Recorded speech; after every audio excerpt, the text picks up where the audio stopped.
KoitCast.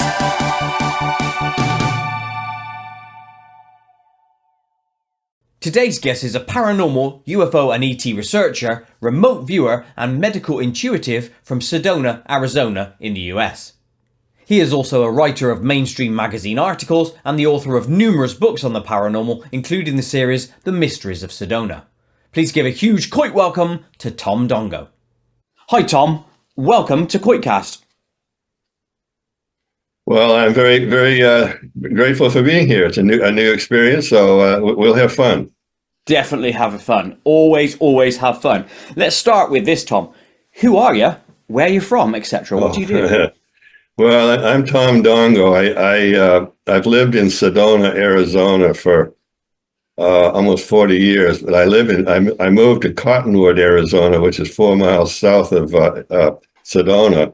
And so I've been here 4 years. But it's all, this whole thing is the Verde Valley, and it's probably the world's most paranormal hotspot. I don't know of any other place that has so many weird things going on like it does here. Yeah. Well, before we branch into your history and the paranormal itself, what's Arizona like? What's it like to live there? Well, I've looked all over for a place to live, and I've lived all over. Well, all over. I was in California, Maine, Colorado, and I like it here because where I live here in Cottonwood or Sedona, same thing basically. Within 1 day's drive, you got the most beautiful scenery on earth here. You've got Grand Canyon, you've got all the deserts. The mountain ranges, it's everything, anything you want. California is one drive away, not right now with the fires and all that. Oh, no, you wouldn't want to go there now. No, but no, I like it here. It's, here in the States, everything's getting overcrowded. Everything nice is getting overcrowded. It's just, it's a bummer. It really is. Too many people. I'm with you on that. I'm in England and we've got a very high population density for the size of the country we have, and it is getting worse. And myself and Tiff, all we keep doing is wanting to push out further into the wilds so we can be away from people. And then it just keeps encroaching on you. Life, eh? Yeah. We can't stop it. Let's go into your background then. So what was your paranormal introduction, Tom? And then we'll go from there. Well, I was in the snow ski business for many years, and I had a ski shop in Reno, Nevada, and we used to take an hour lunch, and I'd go for a walk somewhere or whatever. And I was a distance runner, so sometimes I'd go for a run. But one day I went out for a walk, and I was going down the street, and I had no interest in the paranormal. At the time, none. No, about UFOs, and I'm one of the world's experts now. So anyway, I've interviewed other people that had this exact same experience.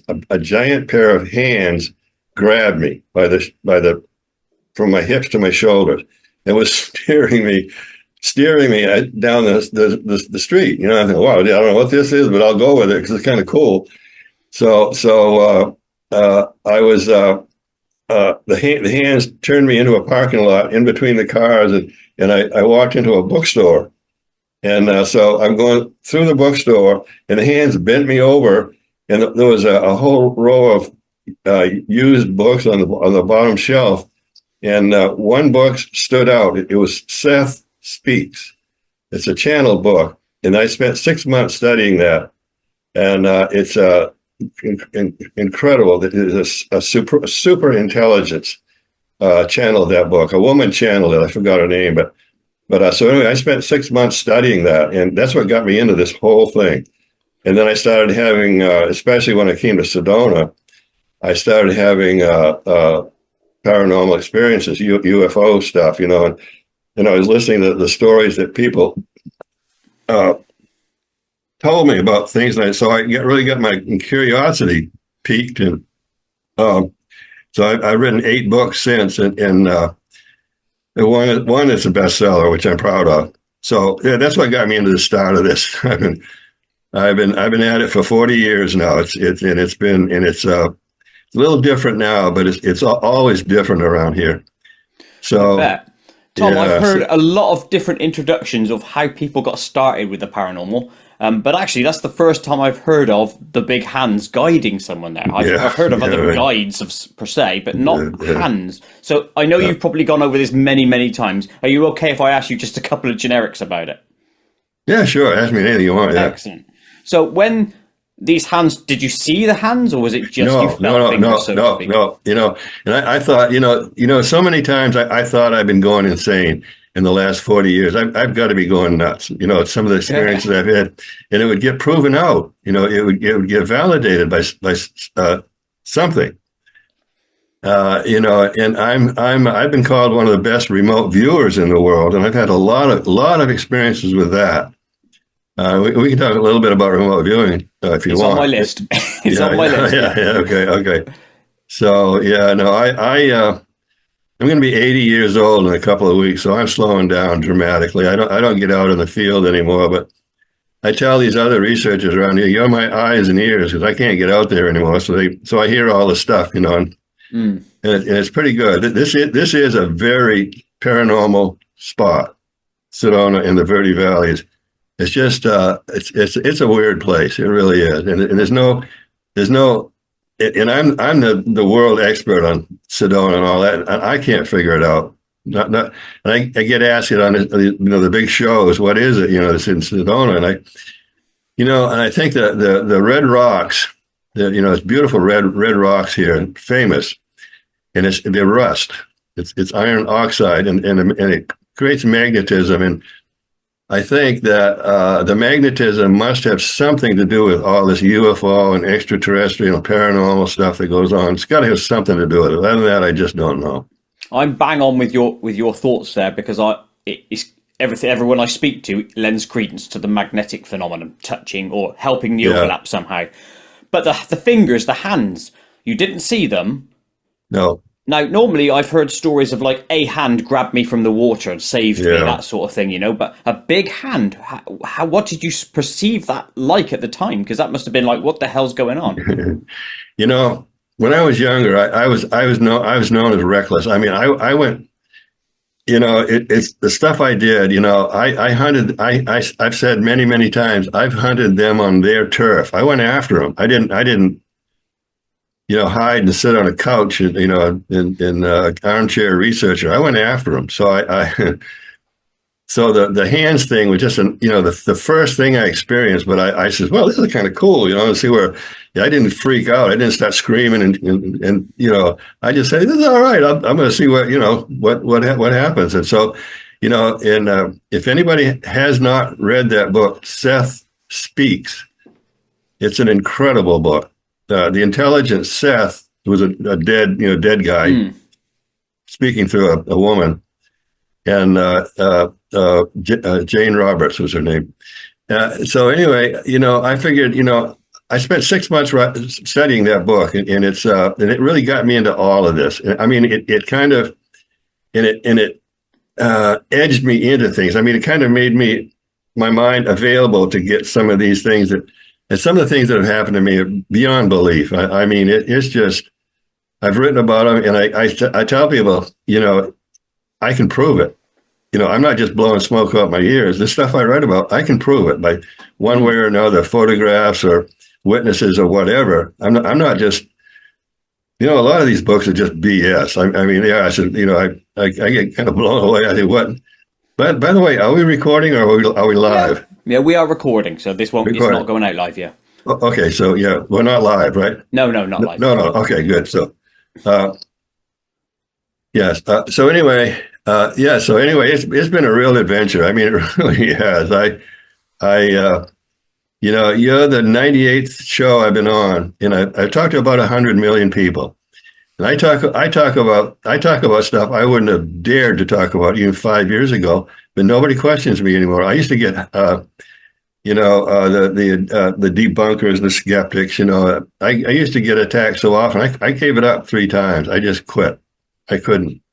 I said I can't do this anymore. So, but something always got me back into it. Some UFO thing happened around here or whatever, and so it's been a wild ride. It really has, and I've experienced things that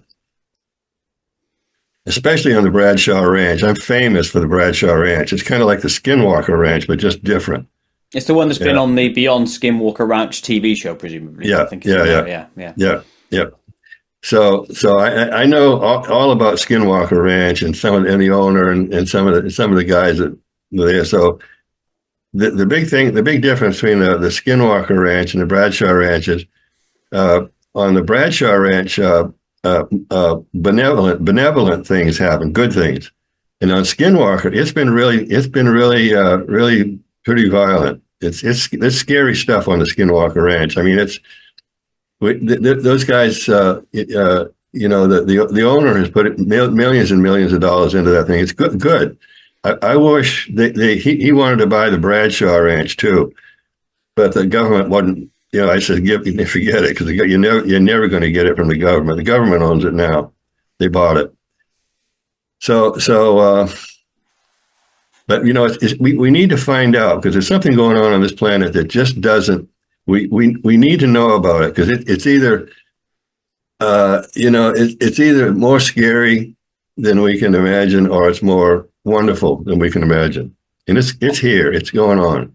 And either one of those actually is kind of disconcerting, because it still means there's something bigger than us, which is a lovely world to actually think about. And we will definitely get to that. I'm sorry to harp back on about the hands again, but this is important that we give the grounding for this, because it's your spark, if you will, to come into this world.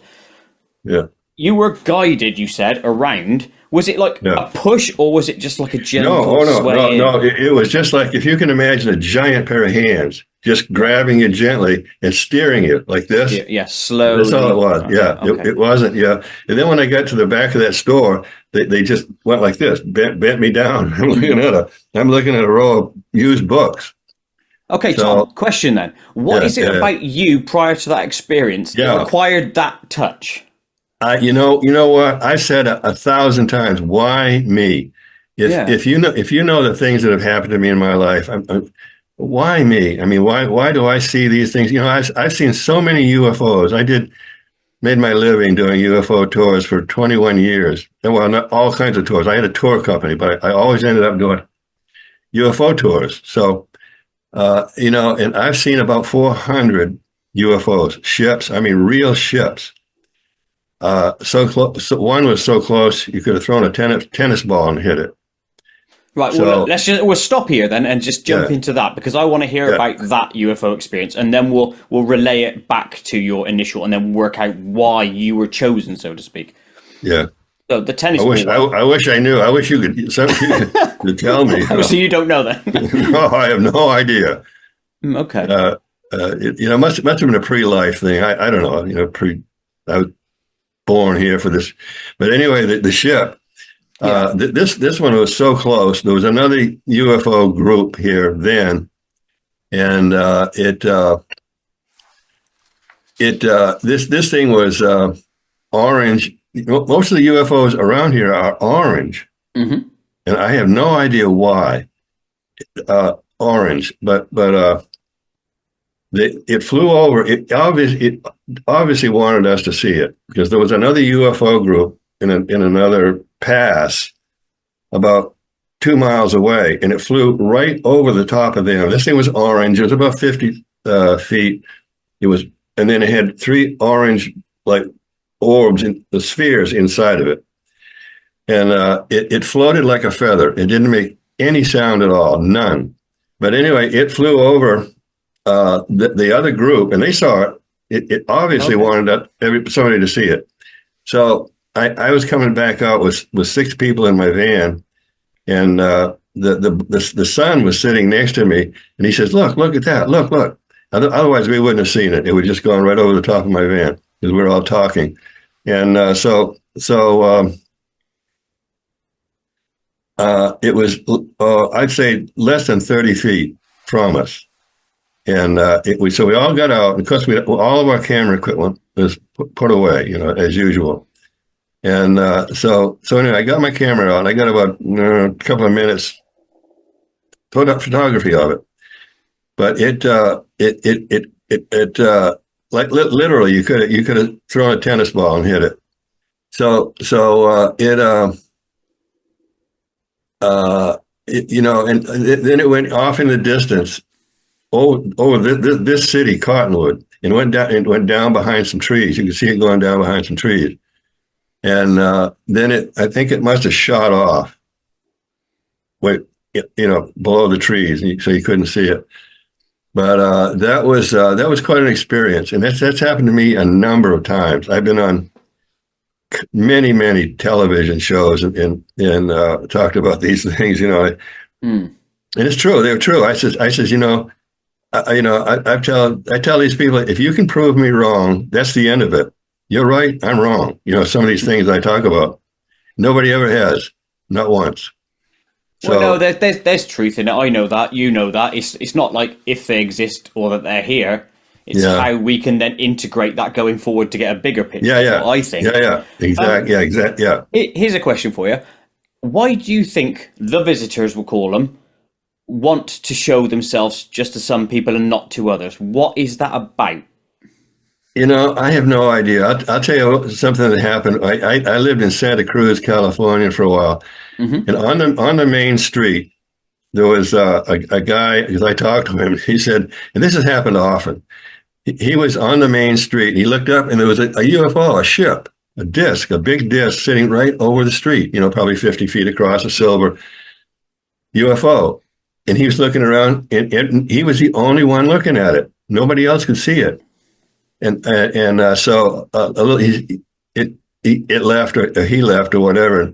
And so a friend of his saw him. He's running down the street. And he said, "You're not going to believe what I just saw." The guy that saw it. Mm. He said, "Oh yeah, I can, because I saw it too, but nobody else did." And the only thing I can think of is they're on some kind of a different frequency, or they're on a very a focus that only he could see. Because it's happened often. But, it's interesting to ponder, isn't it, though, why that focus for specific people. I wonder if it's like a slow waking up of just X, Y, and Z people to then form a sort of avalanche of it. I don't know. Well, it's a point now, extraterrestrials. I've been studying human extraterrestrials for 50 years. And I've met 3. Extraterrestrials? So, extraterrestrials, yeah. I'm going to have to talk about that with you, aren't I? Yeah, right. Yeah, I had an extraterrestrial girl materialize so close behind me. If I'd have turned around quick, I would have knocked her down. And my girlfriend at the time was there. She saw it. She witnessed it. Whoa. So anyway, they're at a point now where they're getting a little bit frustrated with us that we're so stupid. It's really bothering them that they think they're trying to this stuff that's going on around the world. A bit of it is extraterrestrials. They're trying to nudge us. They're trying to nudge us out of stupidity. They're trying to make us more aware.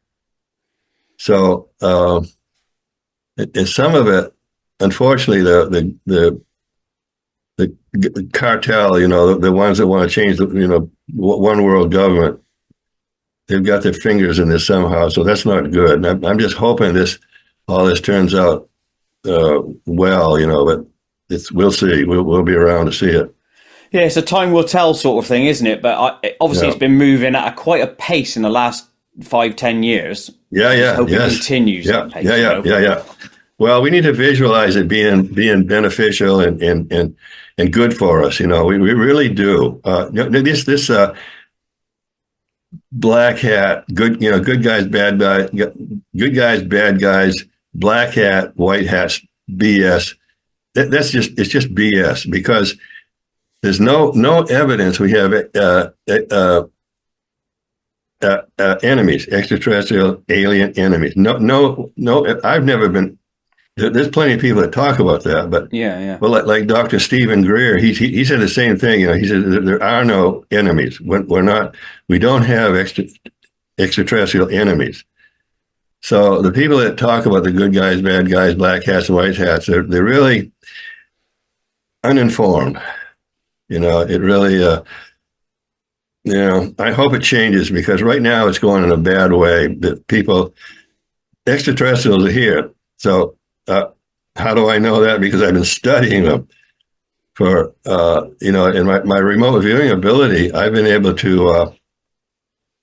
Well, I'll tell you, I'm famous for this story. I tell it. There are probably 100 million, probably 100 million people have heard me talk about this. But when I was, I was born with a remote viewing ability, and it's different. It's different than the military. I don't use coordinates at all. So, and I used to teach it with Maureen St. Germain. She's very famous. She's a very famous writer. We're not doing it anymore because she doesn't have the time, and I don't have the time either. So anyway, where was I going? My mind wandered. Where was I going with that? Do you remember? I tell you what, why don't we stop and give a grounding for what remote viewing is from your perspective, and then no doubt it will spark you. So what is remote viewing? Well, remote viewing is projecting your subconscious to a place. Time and distance has no meaning whatsoever. I can go into the past very easy. Like I used to, I haven't done it in a while, but go to an English village 1,000 years ago. And just sit there and watch people, smell everything. Some of the smells were real bad and some of them were real good, but the air was pure. Flowers smell different and all that sort of thing. But anyway, so I can do that. Easily go back in the past, and I've been, but going into the future is a different. I don't know there are no remote viewers with credibility that have been able to go into the future because it's just constant flux. So how do you achieve this skill, if you will, of you pushing yourself there without coordinates and stuff? So what do you do? Well, I've tried to teach it to millions. There are people that charge $5,000 to teach remote viewing, and I've tried to give it away to millions of people because I wish people could see what I see. I mean, it makes me sad that they don't, and I don't have anybody to play with around here because the only people that did were good remote viewers have left. They're gone, and one was a government trained remote viewer. And but anyway, it's, I've been able to go out into the universe and other planets and all that. There was a woman friend here that was changed. She was taught by the government about remote viewing and psychic ability. And her partner disappeared. Okay. See, I really get off on tangents sometimes, but it's okay. I'll bring you back at some stage. Yeah. You remember where I was? Yeah. I've been talking to many hundreds of people and talking, and I tell people, say, remember what I was talking about, because I tend to drift off, and somebody, hey, they'll say, hey Tom, you were talking about remote viewing. Oh yeah, okay. So anyway, so her partner, he was killed. He was probably killed. She worked in Los Alamos, New Mexico, for the government, and her partner disappeared because he was talking about, and this turned out to be true. In Albuquerque, New Mexico, there's a peak there, Sandia Peak, and there was an alien base in it, and he got killed. He disappeared because he was talking about it. He knew about it. And so she freaked out so bad, she was a nervous wreck because they thought that they were going to get her too. So I have a friend, he's a retired Air Force colonel. And when he was in uniform in Los Alamos, he said, I want to know what's in that mountain, and you're going to take me there. He was in uniform, a colonel. So the guy said, yeah, sure. Yes, sir. No problem. So he did. And that base, that mountain is honeycombed with tunnels. And he said that the aliens were gone, but you could eat off the floor. And so they sanitized it. So the guy was right. There was an alien base in Sandia Peak in Albuquerque, New Mexico, and he probably got killed for it, which is not unusual with this stuff. So anyway, that's that's the kind of stuff I've been dealing with for a long, long time. And it's I don't spend any time because there's so many things that aren't true. People just make them up or it's fake or it's whatever. And I don't bother with it. I don't have time, especially now. But I want to know. I want to know the truth. I want to know what the hell's going on. That's what where I'm at. Truth. And I've been pretty good at it because I can talk with some of the top experts in the world straight across about just about anything. I have a fair amount of knowledge and wisdom about this stuff, and I turn down a lot of speaking gigs because I don't have the energy to do it anymore. But I wish, yeah, I've been offered to write 3 books because of what I know, and I've these literary agents. I've turned them down because I just don't have the energy to do another book. No, that's fair enough. So this remote viewing then, how do you achieve it though? So to come back full circle, how do you get into a mindset to then go to X, Y, or Z? Yeah. Okay, that's what I teach. See, Maureen taught the military version, and she used to joke. Tom Dongo teaches the Tom Dongo version because I do different. My remote viewing, the way I do it is different. So what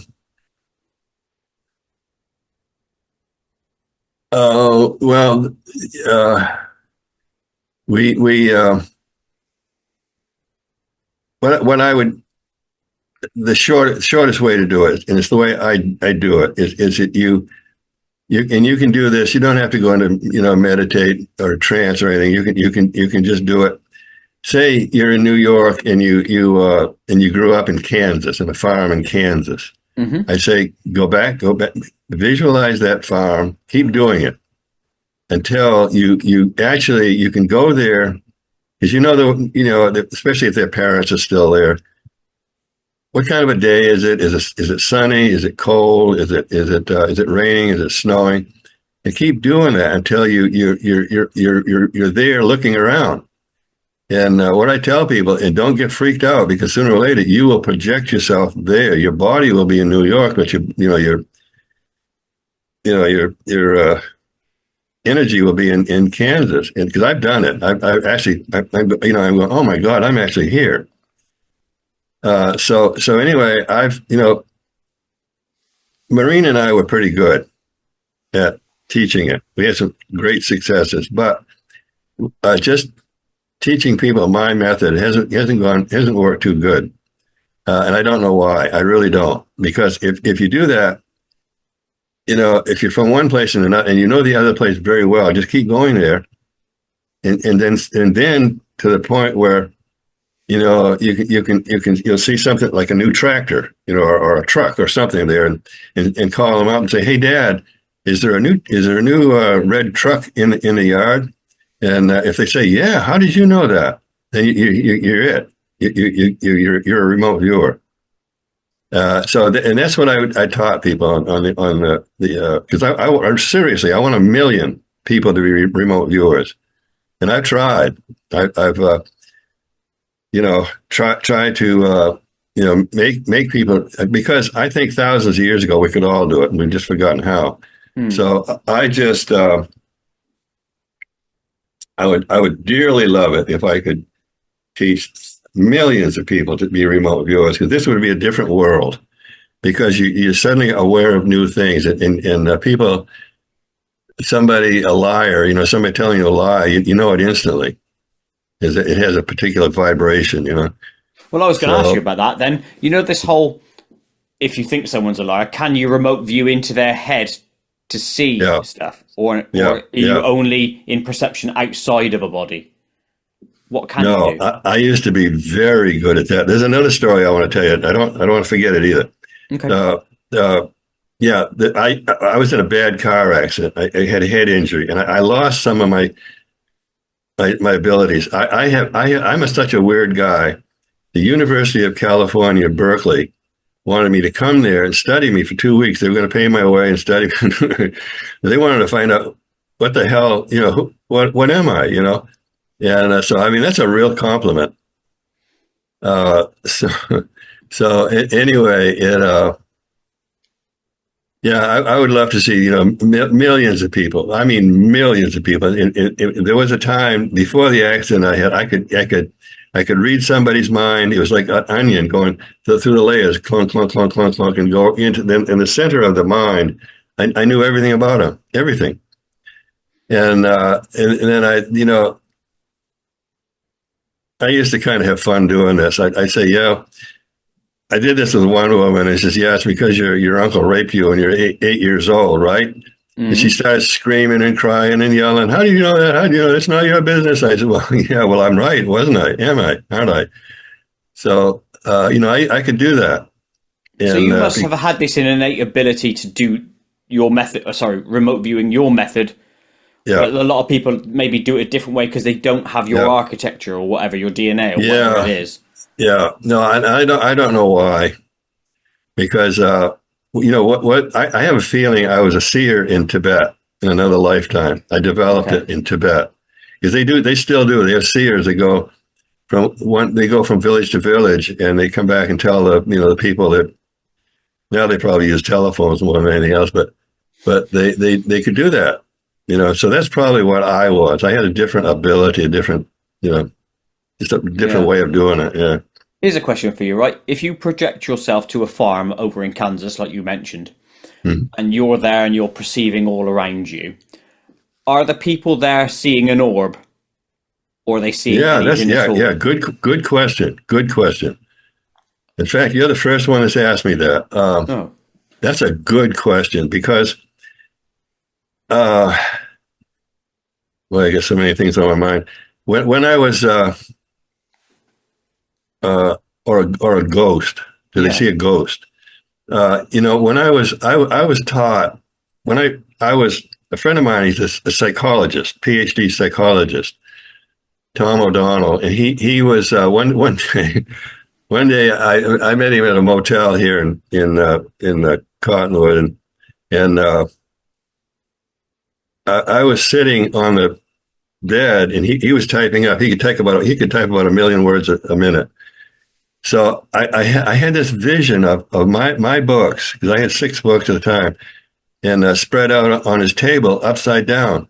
And he lived in Durango, Colorado at the time. He had a beautiful house in Durango, up on the mountains, up on the mesas. And I said, hey, Tom, did you by any chance leave my books on your table? Your kitchen table upside down?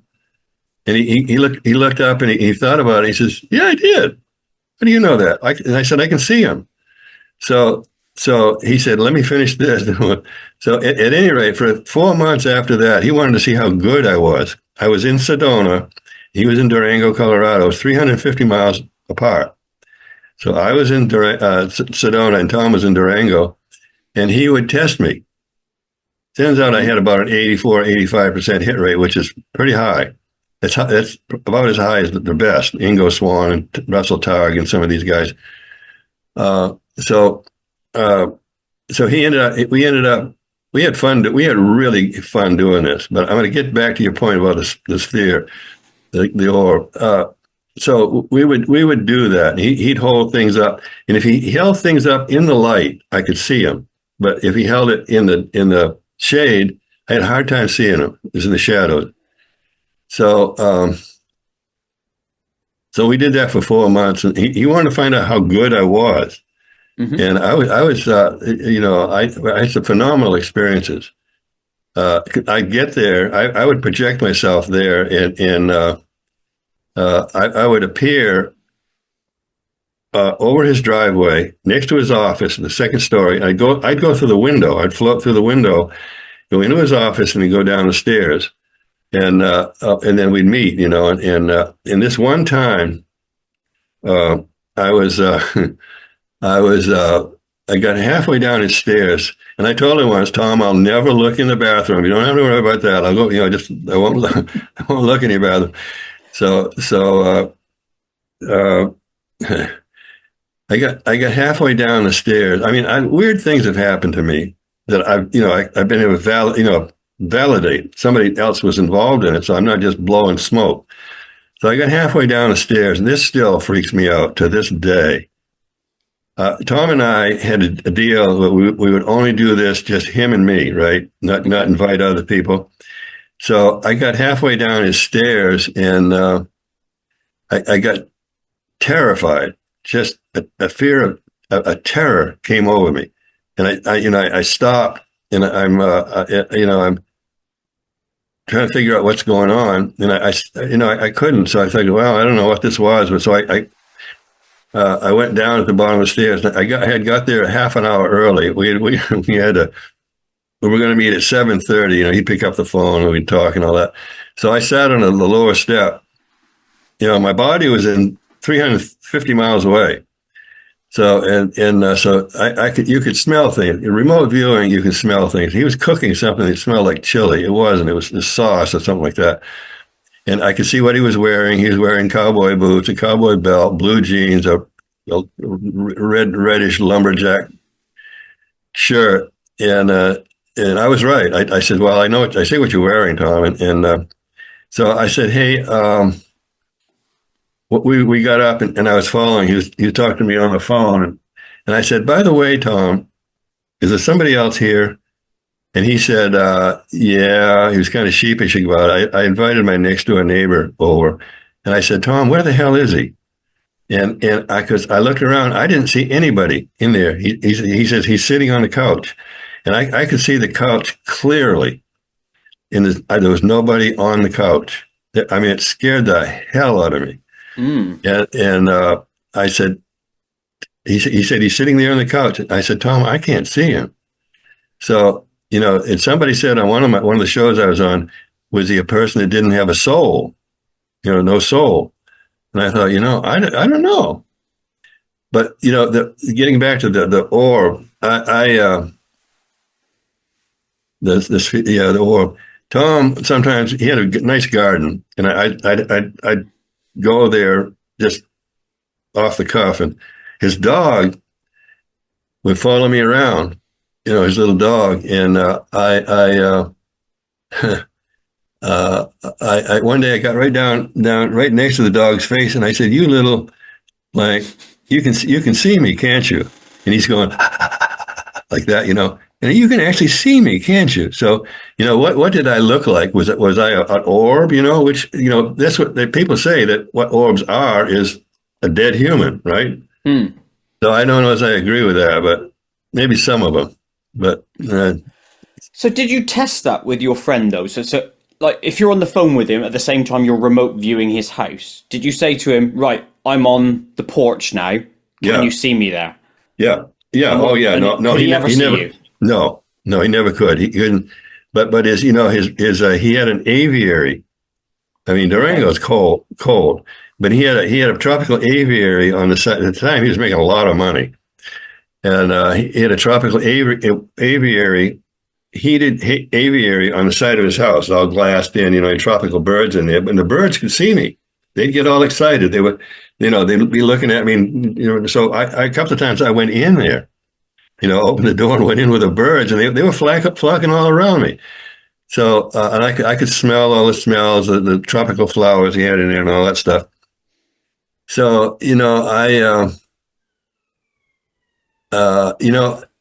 So animals can see you, people can't, but there might be instances where people could see you, and you could be an orb, or you could be a ghost or something else. I wonder if there's any cases like that out there in the world where that's been said, and then we find later on a remote viewer went to that location. Do you know what I mean? I wonder if we could find two cases that would cross. No, not that I know of. I've never heard of anybody say that, and I know a lot of remote viewers. I know I got involved with the government remote viewers with Ingo Swan and Russell Targ. And my friend Ron, the lieutenant colonel, he's a lieutenant colonel. He was trained by Targ and Swan. And so when Ron would never do this with his wife.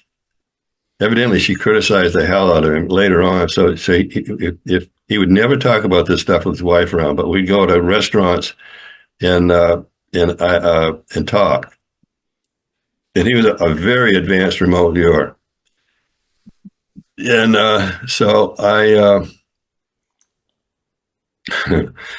I said one day, I said, hey, Ron, if some of these people, if we were in Omaha, Nebraska, and some of these people heard us talking about what we're talking about, like traveling to Mars and creatures on Mars, he said, we wouldn't get out of this town alive. We'd be tarred and feathered and run out of town in a minute. The Bible Belt. There's, the whole U.S. Midwest is the Bible Belt, called the Bible Belt. So yeah, I mean, it's just it's been a nonstop adventure, that's for sure. I got 3 more questions and I'm remote viewing for you. Hopefully you haven't heard these questions before either. Have you ever been in a position where you're in someone's house again, like your friends, and can you look into a mirror and what reflects back at you? No, I've never tried that. Wouldn't that be interesting? Could that then show an orb or a nothingness, meaning that you're not there visibly? Yeah, I've never tried that. Well, find out where there's a mirror outside of your house and then give it a go, because that would be interesting. Yeah, I'll keep that in mind sometime. In somebody's house, I'm not as good as I used to be. I'm losing a little bit of it, but I'll try that. That would be really interesting to see if I could see myself or something else. Exactly. Yeah, that'd be good. Nobody's ever said that. Good. That's number 2 then. Yeah. Let's go for number 3. Let's see if I can do this one. Yeah. Something twigged when you said about the aviary and it had heat lamps and stuff to keep the birds warm. I know that because my neighbour's got one, funnily enough. Yeah. If you were in a position where there's more heat, could you become more visible versus the cold? I.e., like when you said about your friend, he brought stuff into the light, you could see it, and when it went into the darkness, you couldn't. Does that indicate some sort of like either heat or light visibility enabling? Do you know what I mean? So could you do a test with cold and hot, light and dark, and see if you can photograph a remote viewer or something like that? Yeah, well, I've been in extreme cold and extreme heat, but never asked anybody if they could see me, and I've never. I've never. Yeah, I'll have to remember that. I'll actually ask Ron next time I talk to him. No, I don't know. That's another good question. I mean, it's funny. They're pretty good. I mean, I get asked. I've been asked zillions of questions, and they're usually the same thing. Pretty much the same thing. So I've kind of got a ready answer. But no, that's a good. I'm trying to think. Yeah, that would be. Yeah, I don't know. Good food for thought, anyway. Good food for thought, and then maybe you can do some potential experiments there, because that would be ace. If we could have some sort of proof of the visualization of a transported spirit or whatever you want to call it, that would be superb, wouldn't it? If we could I wish I'd have thought of that when I was with Tom, because he could have put up a mirror and we could have had fun with that. That's an interesting point. Yeah, very also interesting about the friend of his or neighbor, in his house that you couldn't see. The idea that person had no soul is kind of, again, disconcerting. Yeah. But could it be that the fact that your friend is linked to you psychically because he's on the phone and he knows you do remote viewing, that then helps him be seen? Do you know what I mean? There are mysteries, that are going on this planet. We really need to know. I mean, I've been called one of the best remote viewers in the world by the best, and there are things that I see a little bit that it indicates to me there's something. Charles Fort back in 1920, he was an American researcher. He was the first in the world, and he said is the last thing he said. I mean, he did all of his research with magazines and magazine articles and newspapers. And he when he quit in 1920. He said, we are somebody's herd of cattle. And he's right. But what, to what extent do they own us? Are they manipulating us? And I hear stories once in a while that really, that I can probe, with my abilities. I can scan them like radar. And sometimes I can take them apart. It just confuses me. I just wish that I was 50 years younger and about your age, and get some people together and change this world, because we're going in the wrong direction. There's something wrong. We took the wrong turn somewhere, and it's getting worse all the time. So, yeah, we need more. Let me tell you this story about about McGonigal, the remote viewer. He was the U.S. government's top remote viewer, and I was at a meeting one time in a big conference, and he was standing right beside me. We were in a circle talking about this stuff, and I had been going to visiting alien spaceships out in space. And I says, no, I know I'm nuts now. I know I'm going insane. This can't be. So McGonigal starts talking about the stuff they've been doing. All the government remote viewers are doing the same damn thing I was. And I go, God, maybe I'm not crazy. Maybe I'm really not nuts. See, another validation. These crazy things I've done, they get validated somehow. So, and why me? And I've seen so many UFO. I've gotten UFO photographs of things that nobody can explain. Anyway, so McGonigal, he was telling this story about. Excuse me. It's allergy season here. The juniper trees I'm allergic to them, so they're starting to pollinate. No worries. I get it in April. Yeah. So McGonigal, he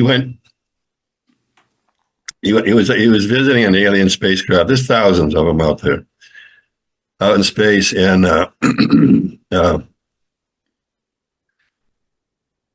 if you get close to one of these and you feel threatened, stay away from it, because if you get warned to stay away from it.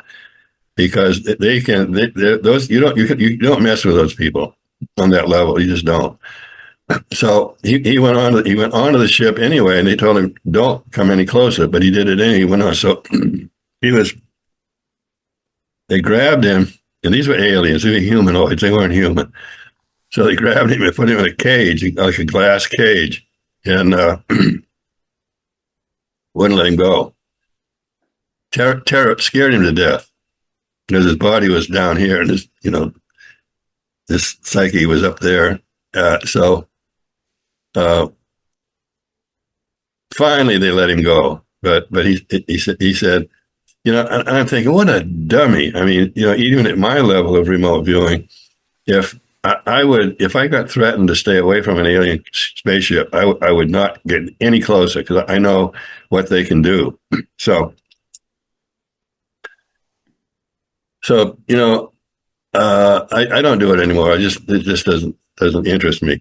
But if you go close to an alien, you find one out there in space, and you don't get threatened. You get closer and closer and closer, and you don't get any warnings or threat. You go on. I've done it many times.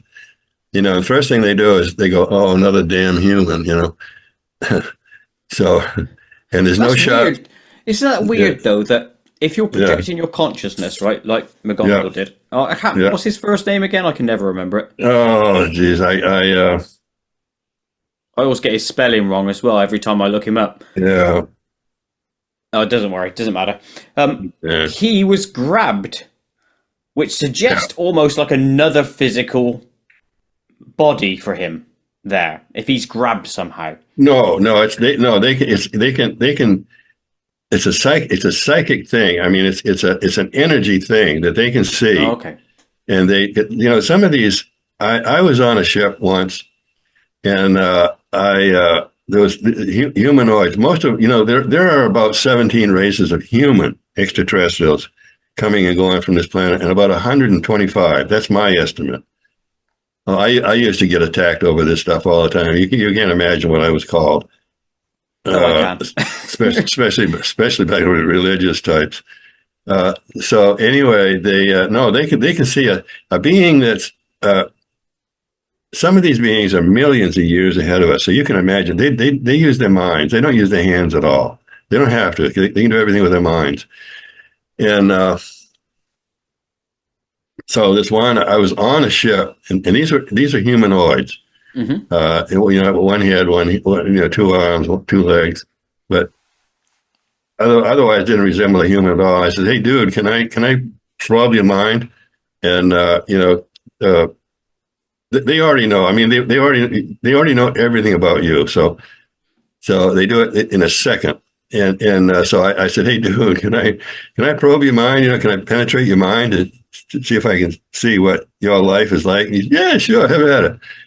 So I couldn't get very far. Maybe just I couldn't penetrate his mind, but I got a little bit, and I could see what their lives were like, and it was nothing like ours. Not nothing. We're ants compared to them. So I never forgot that, because I got an inkling of what these they're far superior to us, far superior. And they understand humans. They know us better than we know ourselves. I mean, they're just okay. Here, now I'm going to talk about the 3 that I met. Okay. So how much time we got, by the way? Where we at? We got loads. We got an hour or more, so we're good. Okay. Yeah. So anyway, I was on a show, and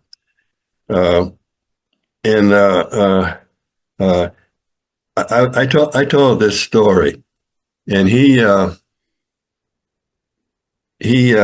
said, "Well, one of you was invisible," and I thought, I never thought of that. So anyway, I'll tell the whole story. I was in a Safeway supermarket, big supermarket, right? Mm-hmm. It was about 9:30 at night, and this guy walks in, and there was a woman behind him, and he was about 6'5" and he had one blue eye and one green eye, bright like a dog, like a. Mm-hmm. And he was tall, and he had blonde hair, so he was probably one of the Nordics, that they call the Nordics. Yeah. So, and this woman he had with him, she was one of the whites, the ones they call, and the whites don't like us. Yeah, they don't like us. And she was my height. I'm 6'2", and she was my height. And she was, I guess I went and did some shopping, and I came back, and she was standing right in the middle of the aisle, or to the left a little bit. And there were people pushing carts by her, and like they didn't see her, it's like they didn't see her.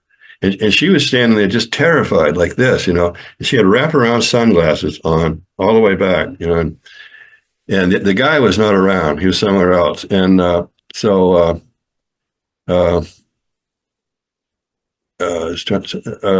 anyway, I'm standing 5 feet away from her. I'm no dummy. I got opportunity to stand to study an extraterrestrial. Her skin was snow white, and she had these because she obviously had eyes that she didn't want anybody to see. And she was 6'2" tall. She was the same height as I was, and everything she had on was black. Everything's black. So. And she didn't look at me once. And I was literally, I could have reached out and touched her. And she just, she was just like this, just terrified. So the guy comes around the corner, and he looks, and he kind of smirks a little bit. He goes over and grabs and takes her by the shoulder and leads her off. And nobody saw him. Nobody looked at him. And I said, "This is crazy." I mean, they were so different. They were obviously aliens. And so they got a cart, and they were wheeling this cart around, and they were taking stuff off the shelves, and And everybody says, what do they buy? I said, oh, some cheap white bread and some cheap chicken, but it's a joke. But they would take stuff off, and you could tell they were saying, humans actually eat this shit, and then they put it back, and they did that going down. They look at humans actually eat this. They were doing this, and they didn't buy anything. So. A question then: how did you know that they were aliens? Well, they were so different. I mean, no. People have asked me, could some freaky people, some drug people, druggies or whatever. No, these are so different that there's no way they could have been human. And then, the other one, the girl, I was hiking. This is about 15 years ago. And so I was. It had been raining and snowing in Sedona, and there was a rock art, petroglyphs that the Sonawa Indians had left in a canyon, and it was pretty remote away from Sedona, and the mud was brutal. It was this. 6 inches, this thick. You lift your boot up. You had to, So every step you took, you were in mud, and I got real frustrated because I couldn't find the trail down because the rain had changed it and the snow had changed everything. And so I'm standing there just really kind of frustrated, looking down, trying to figure out where that trail was down to the ruin. It was. And the water, all these dry creeks, these arroyos, the water it was roaring. There was so much water, so I'm standing there, and my girlfriend was about 50 feet away, and this girl, there's very little crime around here, but there was a girl walked out of the bushes. She had a white wool sweater on and red pants and street shoes. And my mind was so frazzled at that point from dealing with the mud and I was soaked with sweat, and so I mean it always takes you by surprise. You're never ready for these things.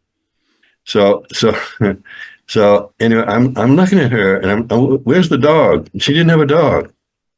I mean, a woman goes alone hiking around here. They almost always have a dog with them. Big dog, little dog. But she didn't have a dog. And she wasn't covered in mud either. So she walked over to my girlfriend and they were talking.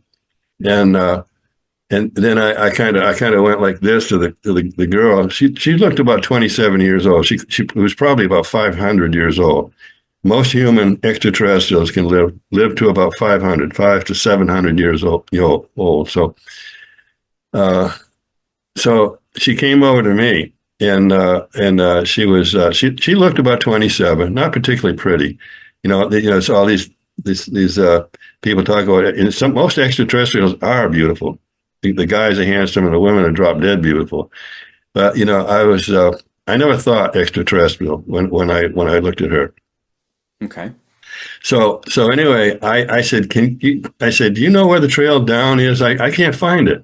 And she goes over right in front of me, and she just points down right there. And I said, "What?" I looked down. Sure enough, it's right there. I didn't even, it was right there. I just didn't recognize it because of the rain and all the change. So anyway, I talked to her. I asked her some kind of question. Anyway, she talked in such a low voice, it's almost a whisper. I had to put my ear almost up to her mouth. She was talking so soft. So I said, well, thanks for telling me that. I'm really surprised. So and it was very steep. It was, that steep, muddy too. And we had boots on, serious hiking boots. And she had street shoes on. And so I thanked her for the information. So me and my girlfriend got down there, and so we're down there, and we found the petroglyphs, and because the water's roaring, right? Mm-hmm. And she goes over. She walks over about 20 feet away, and I was looking at the petroglyphs, and she started yelling to me, So I turned to her, And I turned back, and there was a girl, right? She had materialized right behind me. And if I'd have gone like this, I would have knocked her over. So I turned around, and it was the girl from up there. And I'm looking at like this. I said, how in hell did she get down here? She would have been covered with mud with those shoes on. And so I looked at her, and she wanted to talk about the petroglyphs. And most of them were sexual stuff, and they would probably done it. The Sedona was disappeared 800 years ago here. So whatever is there is at least over 800 years. Sure. Yeah. That's it. It's a drink break for both of us. Yeah. Yeah. I gotta have some of this stuff. Did your girlfriend see her materialize? Mm-hmm. Yeah, she did. Okay. What blew me away about my girlfriend was yeah, it didn't shock her at all that a girl materialized and dematerialized. So the girl that materialized, and she had no mud on her at all. So, and she had to have been extraterrestrial. I thought of everything. She wasn't a ghost. She definitely wasn't a ghost. The big regret I had was that I didn't ask her if I could touch her, if she was physical. That's my big regret. So anyway, she wanted to talk about real sexual, real sexual stuff. Nice. Yeah. Yeah. She wanted to talk about it. So we did. So I'm kind of looking at some of them and talking about some of them, and they would have at least been 800 years old. The Sedona was disappeared 800 years ago here in this area. Mm-hmm. So I turned back like this, and the girl was gone. And I looked. I could see hundreds of yards in every direction, and she was not in sight. So she dematerialized. At least she talked to me, so I know she was real. And my big regret was that I didn't touch her. I really, because you don't think when these things happen, you don't think. I've been extraterrestrials love to take you by surprise, and they're good at it. Or do something that.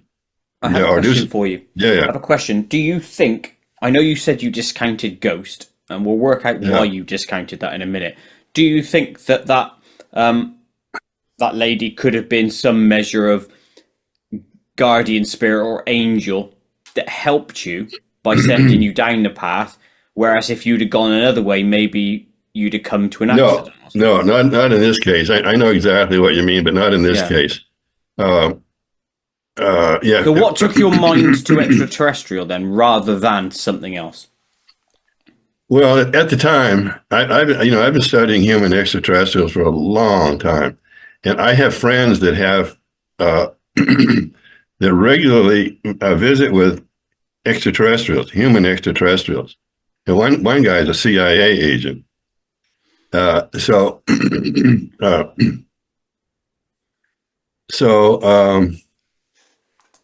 a jinn or a succubus, that's scary stuff. You get into jinns and succubuses.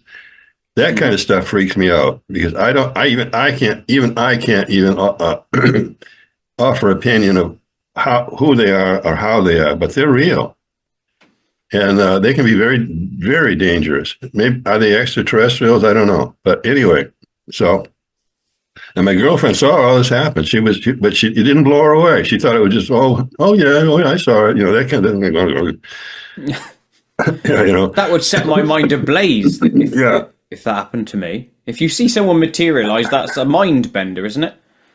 Well, I have a couple of friends that the human extraterrestrials materialized, and he said in their cases there's a blue film that formed, and then they pop. They're there, they're in, and I don't doubt them. I'm not going to doubt them.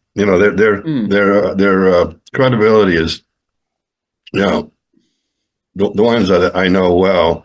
I'm not going to question the credibility because it's impeccable credibility. So, So we're in a strange world here. We really need to know what's. I think if we found out exactly what was going on here, we'd be pretty freaked out. Yeah, I agree with you. Yeah. The remote viewing side of things, I think you touched on this earlier, that you think everyone has the ability to do it. Yeah. Yeah. Do you think it's something that we can all do as a default? Literally, it's in our DNA. We can all do it, but we've been turned off.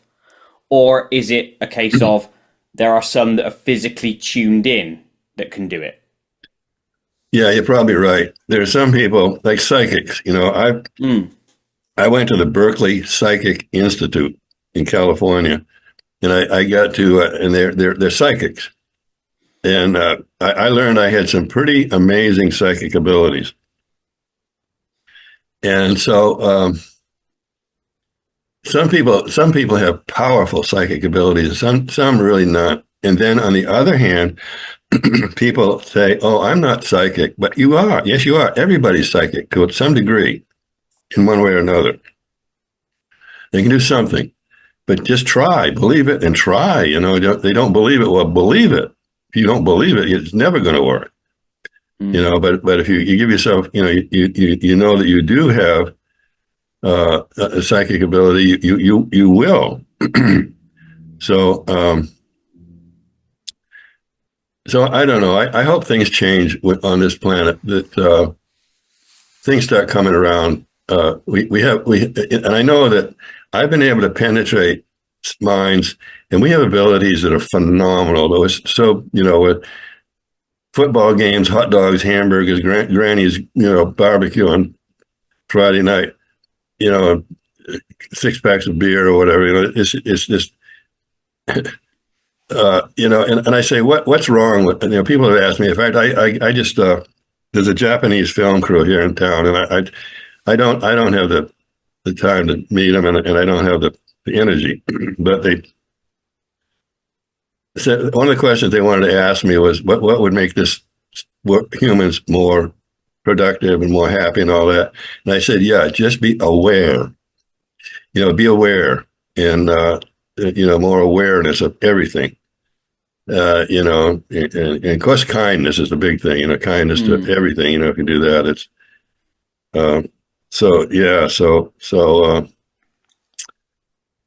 Okay, well, knowing remote viewing, right, Yeah. can be done. You've clearly done it, and we know many, many people down history have done it. It's well documented. Knowing it can be done, what does it tell us about the nature of the world around us? Is all this a lie? Oh boy, yeah, good one. Yeah, is it a hologram? Yeah. Yeah. I've had some people that are more in tune than I am think it's a hologram. Scientists in space. If you figure this is two things that I gave up because I got so much BS answers. But there's two things. Where did we? In the very beginning, there was nothing. But what created the nothing? And everybody said, "Oh, God did." Well, I said, "No, man, no. God wasn't there then. There was nothing. But what created the nothing? And it kind of blows your mind. So, and the other thing is, I studied this for a long time. The universe, it can't be endless. Are we a speck of dust in somebody's closet? The universe cannot be endless. It's not possible. I don't care who's. So anyway, I was a channel. Or I used to teach channeling. Okay. And I knew some of the really best ones. I still do. So I this one channel, I said, I asked her that. She was in trance. And I said, have you ever been to the end of the universe? And the being said, yeah, we tried. We relayed. And we found, we've got to the end of the universe, and there were balls of spheres, white spheres outside of it. That's all we know. And these are the top beings, evolved beings. And then the same thing, I think it was the same being said that we tried excuse me. We went back in time. We wanted to find out where the very beginning was, and we relayed back and back and back and back in time, and we never got to the end. We finally had to give up. So the very beginning, I mean, it blows your mind if you try to figure this out. Well, it's too big for us, isn't it? That's the problem. Yeah. No, if it's also too big for the higher beings, or whatever we want to call them, then that makes it even more disconcerting again. Yeah. So, if they can't do it, I don't think we can. But in the beginning, there was nothing. But what created the nothing? And I gave up. Everybody said, "Oh, God did." Well, no, dummy. That God didn't exist then. Well, that's the thing, isn't it? Even if God did exist, who created God? It's that whole thing. Yeah. Well, extraterrestrials have said that God it's a consciousness in the universe. It's not a being, it's a consciousness that pervades the universe. And that's what extraterrestrials say it is. Is that God field, we'll call it a God field, is that made up of extraterrestrials, humans, everything? Plants, animals, everything. Everything. Yes, good point. We're all, especially gorillas. I mean, gorillas are people. They just can't. Did you see? Most animals they just can't talk, but they're just as smart as most of them are. Just as smart as we are.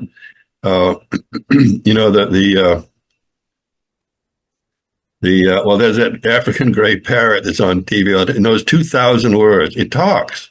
They talk with the parrot. It knows 2,000 words. An African gray parrot. It's been on the internet a lot. Oh, I'll look that one up. I don't know that one, but I'll look it up. Yeah. No, I've seen it a bunch of times. And then the Coco the gorilla. Oh yes, I know that one. The sign. Oh yeah, Coco. Yeah, she was just as human as we are. She and the last thing before she died, she said, humans have got to, you're destroying nature. You have to stop. That sort of thing. She said, you humans are destroying Mother Nature. You've got to stop. That was one of the last things she said before she died. Isn't that weird to come from a gorilla? Yeah, I come from a gorilla, yeah. So, whoa. Proper weird, but also heartbreaking when you hear of it. Yeah. Do you think, before I get into the final thing on remote viewing, do you think governments around the world are still practicing remote viewing? Because I know they said they. Oh yeah. Another good point. Oh yeah, they sure are. They've gone way beyond remote viewing. In fact, a friend of mine that's really high up said, oh God, what was it? It's a new thing that the government's doing. It's way beyond remote viewing. And I hadn't heard of it, but now I can't remember what he said. So,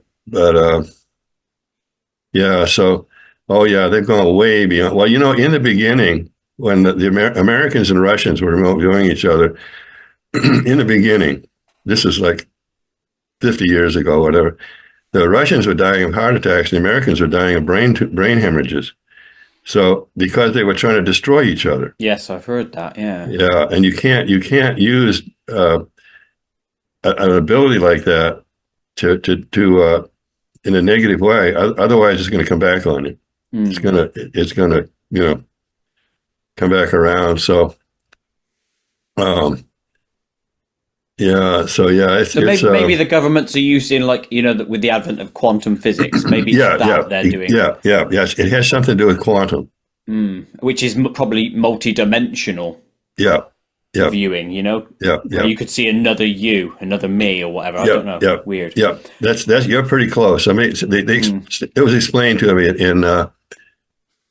You're pretty close. And I got so many things on my mind. I tell people my hard drive's overloaded. Don't lay that stuff on me. I can't. Is it smoking? Yeah. Right.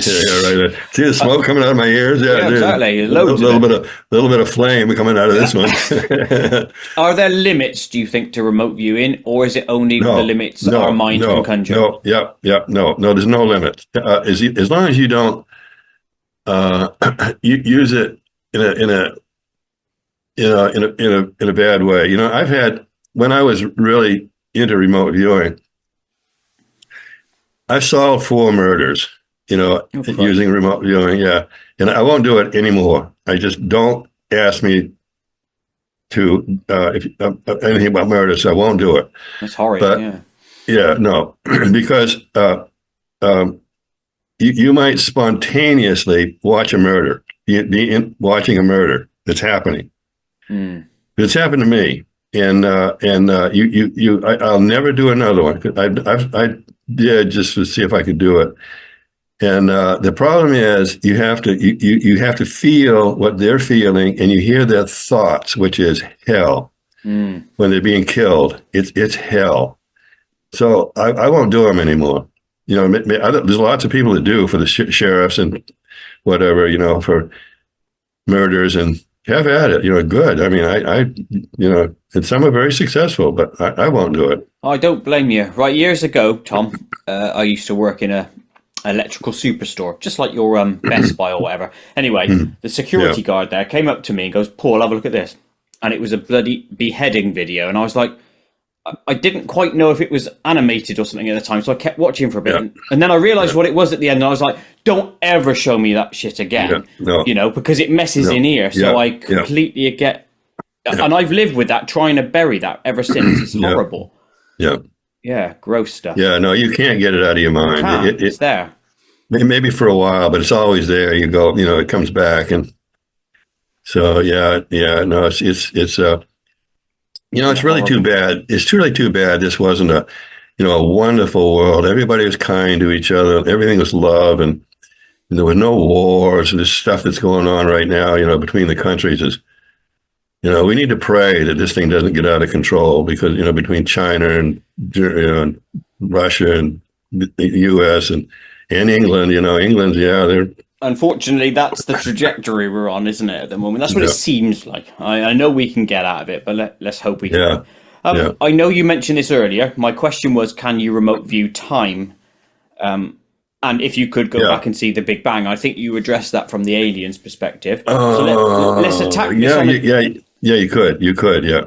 Okay, so let's attack this on a different basis then. What's the strangest thing that you've challenged yourself to go and see? You really want to know? I do, because it's interesting. Yeah, I've had a couple of girlfriends I suspected were having sex with other men, and they were. Did you stay for quite some time there, or did you go? No. Yeah, I kind of enjoyed one of them, but I you know, that's. But you know, it's not, you know, it's something we really don't. You know, you've got to be, be careful how if you can, you know, see stuff like that. And unfortunately, I could, you know, and sometimes people will be lying to me like crazy.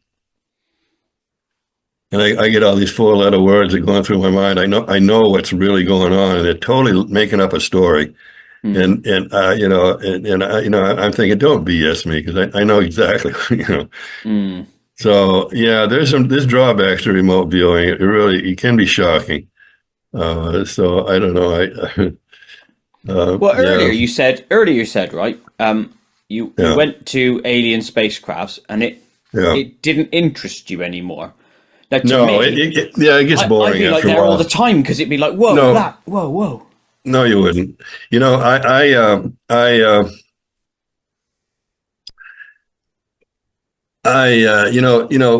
toughest, there's 2 toughest things people have in their lives: standing up in front of a bunch of people, 100 people or whatever, and talking. Well, I got used to it. I really got used to it. Excuse me. I had 500 people show up to hear me talk one time. So I figure it's never going to get any better than that. But so where will we go? On my mind, what were we talking about? I said that I would love to see loads of alien spacecrafts loads of time, and you said no, you wouldn't. So what makes you so sure that I would not want to be there? Is it just because it becomes the normal, and therefore I get bored?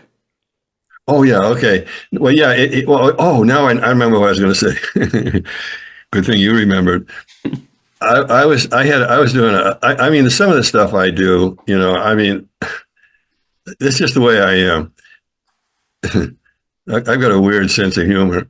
Good. Yeah. So I had I was doing a talk, a presentation to about 125 people.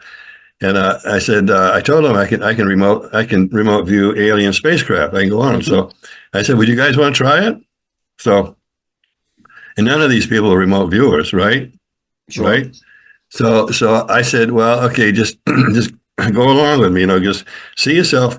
The thing that people go out into space and look around and find an alien spacecraft. And people's first thing they say, oh, I'm just imagining that. Well, no, you're not. Don't think you're imagining it. I mean, of course you could be, but so anyway, I said I said, okay, now go on to the craft. If you feel you're welcome, go on to the craft. Check it out. They won't bother you. So everybody did. 125 people, and so I said, okay, everybody come back. And some of them were going like this, they were stunned what they saw. And I said, so they weren't remote viewers, but they were remote viewing. It was that easy for about, I'd say 30 of them. And the rest, they had no expression at all, and some of them were in shock. So I said, hey, this is pretty cool. I've learned something here. So, yeah, but,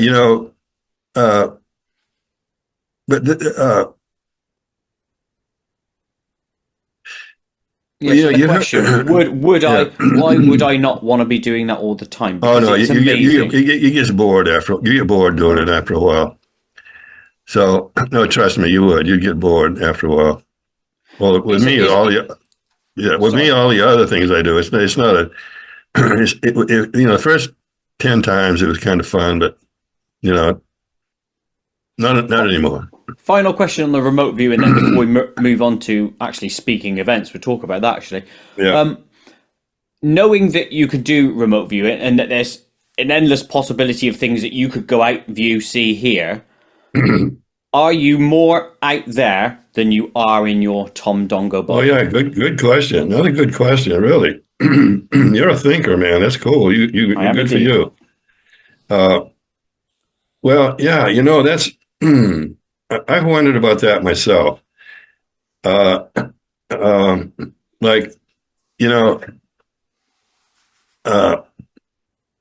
Somebody I know, the people from, well, they were extraterrestrials. Okay. But they said, one thing you humans don't do, you're either in the future or the past. We are in the present now. We live in the now, and you humans don't. That's your big problem. So that what you said basically would fall into the same. Are you drifting off into Neverland? And I've been kind of,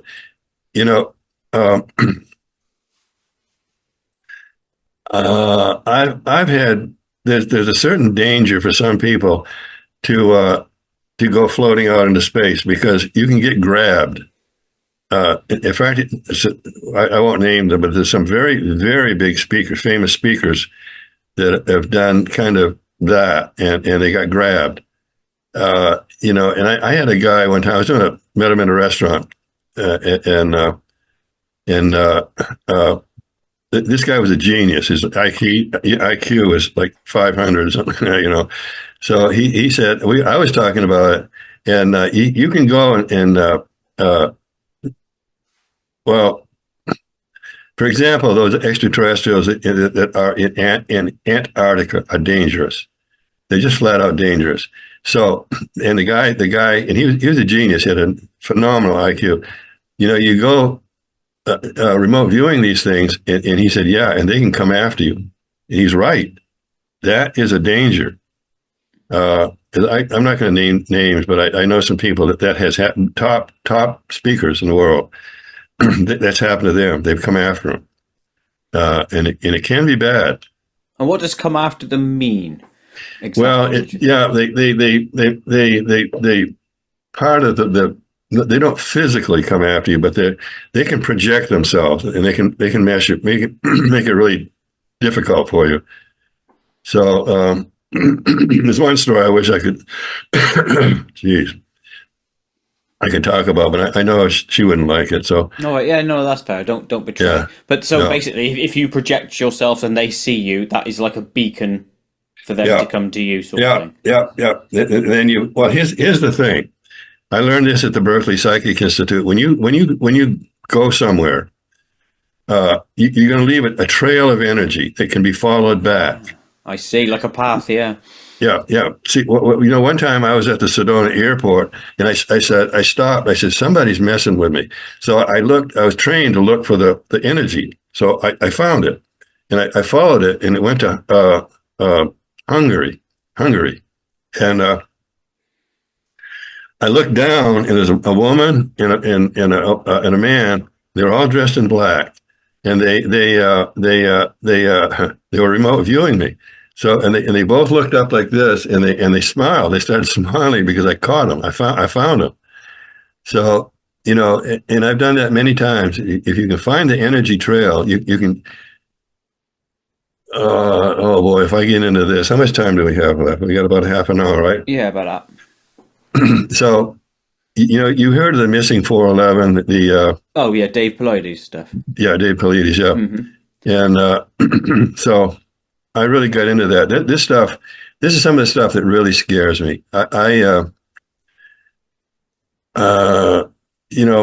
abilities have diminished quite a bit, but I've tried.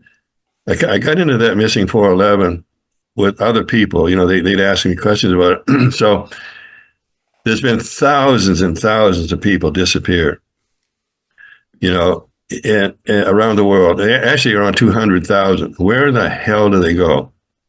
Where are they ending up? Most of in the U.S. is the national parks. It's a real danger, and they say. Got to turn my cell phone on. There's a real danger. They'll even tell people, don't have your children behind you, put them in front of you. It's not going to help much. But so there was one case somebody asked me about in there. The kids disappeared.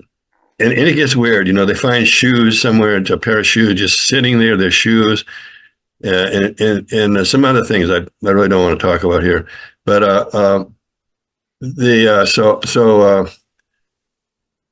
there's one kid. Now he's probably 6 years old. I found his energy psychically and traced it. And so somebody that on the show was saying, were you going up or were you going down? Down would have meant hell. Would have probably meant hell. And I said, well, that's a good point. I went up fast, and so I was trying to follow this kid, and somebody slammed on my brakes. I was going really fast, and I was stopped, dead, somewhere.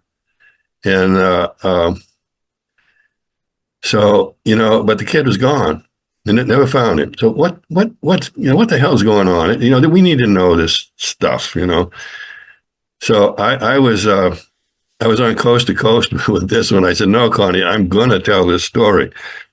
Connie Willis. She's one of my best friends now.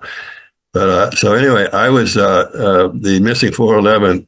The guy, a deer hunter, and he was given. The Paulides said where he disappeared. So I had a location. So I found him where he had been and followed the trail. And I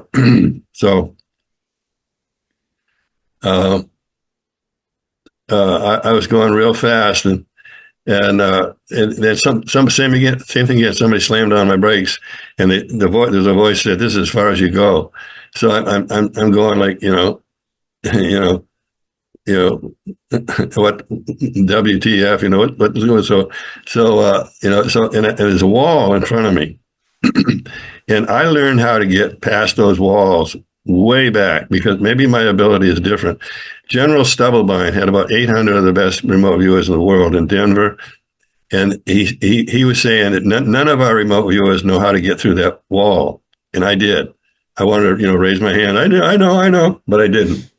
So So anyway, I'm looking at this wall. I knew I could get through it, and the voice said, "Don't even try it." So I'm no fool. I know what they can probably do to you if you don't obey them, And who was it that told me that?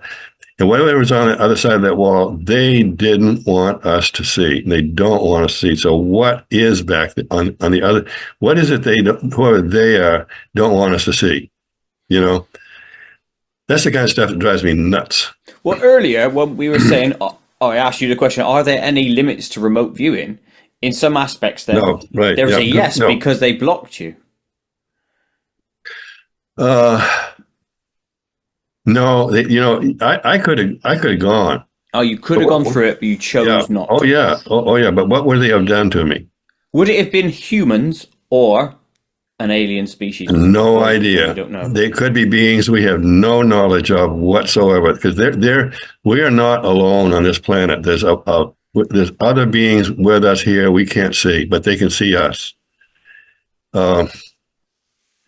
That's very disconcerting again, then, isn't it? That we're being taken for unknown reasons and we can't find the answers. Yeah, right. So, it gets back to Fort, we are somebody's herd of cattle. To what extent are we somebody's herd of cattle? He's right, we are. And I've talked to some of the top minds on this planet, and they say, yeah, I agree. We are somebody's herd of cattle. So, and we need to know what's the deal here? I mean, why are we is this a prison planet? And most people do agree with that. This is a prison planet. We were stuck here because something we did somewhere else. And I agree with that, because this is something weird here that just doesn't make sense.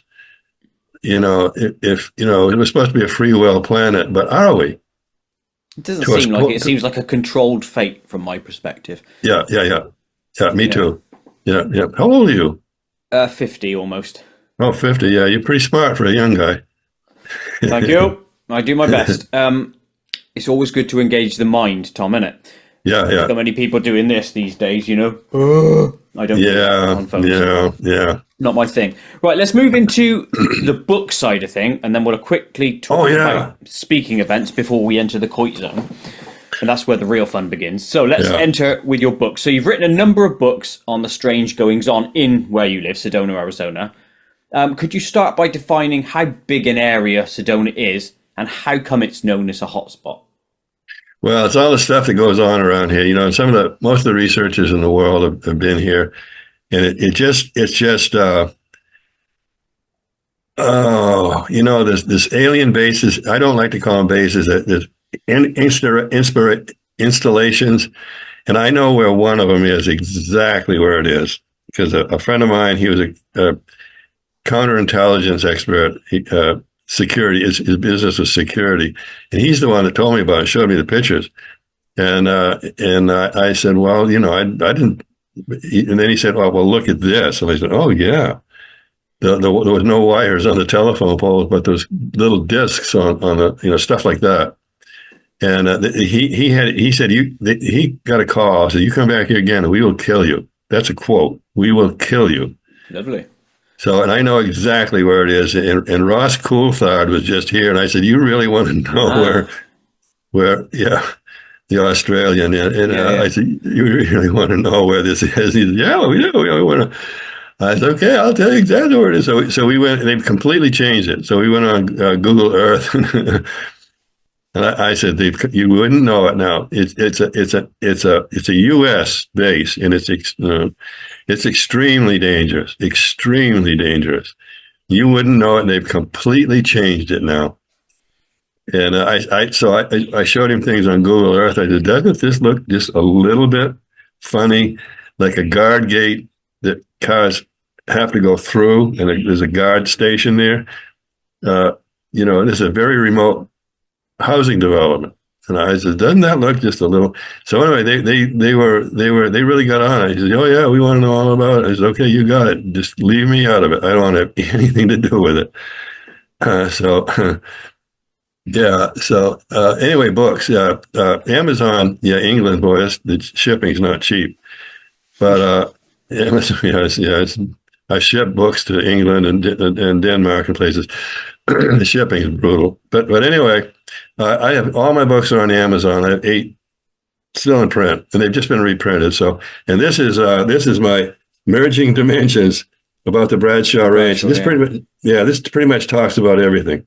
Merging Dimensions, and this is all about the Bradshaw Ranch, and it's pretty much all the stuff that goes on around here, and it's all, I validated all of it. It's fact. Sure. How big is Sedona though? How do you know? No, well, area wise. Area wise, yeah. Well, Sedona is not that big, but the whole area, you have to consider the whole area, and I think it's probably 100 square miles. That's just a big area of focus then. So yeah. And things that go on here. There was I was watching this thing last night about all the forest rangers that have disappeared, strange disappearances, and it is weird. There was one here that he went into Secret Canyon is probably the strangest place on earth, and it's only a few miles outside of Sedona. Secret Canyon and Secret Mountain. The UFO and strange activity has been just off the chart in that place. Why? And it's militarily off. It's restricted militarily. A friend of mine's got the maps and all that, and so incredibly apt name though, Secret Canyon and Secret this. Yeah. What are you hiding? Yeah. Well, I knew Bob Bradshaw, he bought his ranch in 1949, and I said, Bob, how did Secret Canyon get named? And he could go back, another 80 years. He said, I don't know. Nobody knows. Secret Canyon. That's pretty weird. And he said in 1923, there were 2 cowboys that were in Secret Canyon, and it was filled with fog. Well, the canyons are never filled with fog around here. Fog just doesn't work, doesn't materialize. But they said they heard a roaring. That the canyon suddenly it's a 6 mile long canyon. It's deep. It's real deep. It's about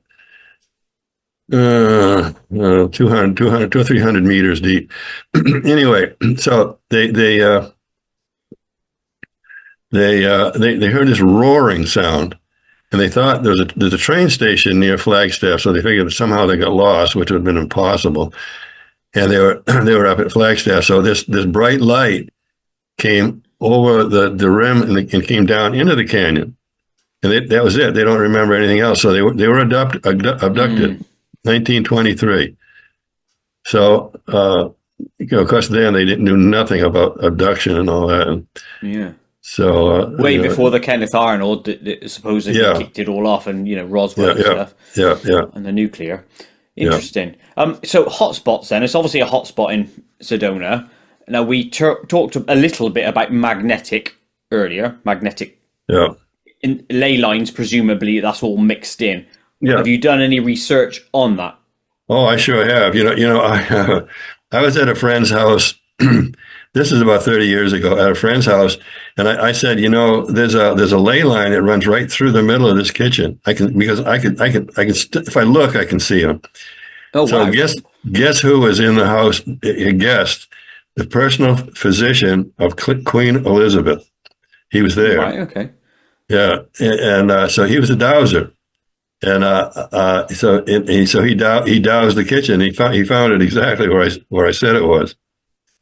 So that was pretty good. And I'm also a master dowser. I've learned from some of the best, and so it's one of the things I do. So I was a treasure hunter for 10 years. Now I was going to ask you about that, because you can obviously find gold and stuff via that, can't you? We got beat out of about $400 million in gold in Utah and in Arizona. People beat us to it. Oh, swines. Yeah.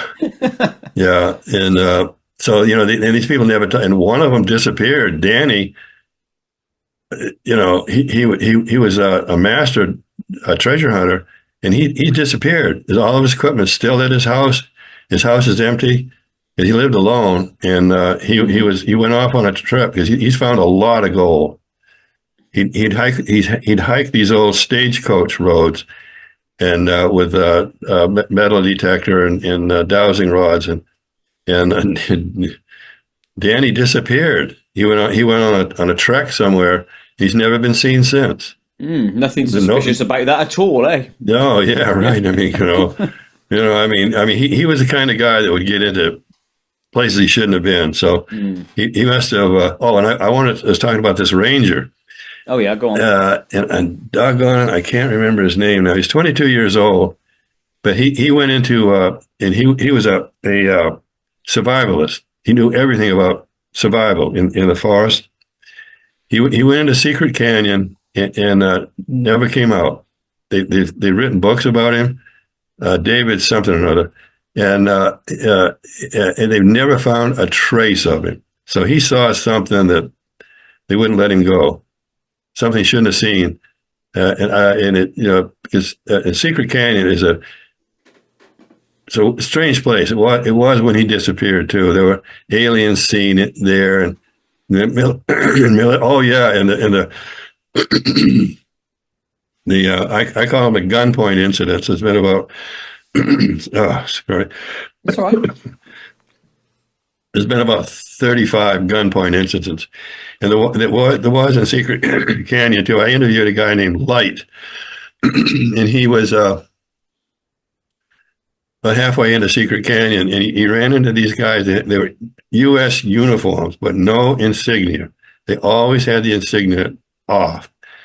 And they all had machine guns. And this happened about 35 times in all the canyons in Sedona. So they were,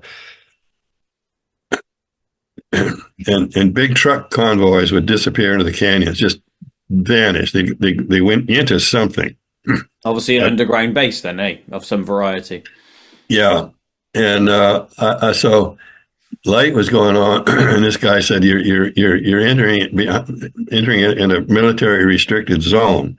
You can't go that way." And he said, "No, this is a national forest. This is a public trail, and I'm going that way."